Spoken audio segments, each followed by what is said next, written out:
Hey guys, this is John with Kanga Loaders. We're just going to go through some basic maintenance that you can carry out at home without using any extra parts.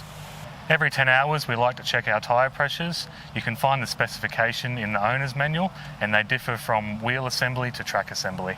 Again, every 10 hours we like to check our air filter assembly, making sure we check our pre-cleaner for any debris and checking the condition of the air filter.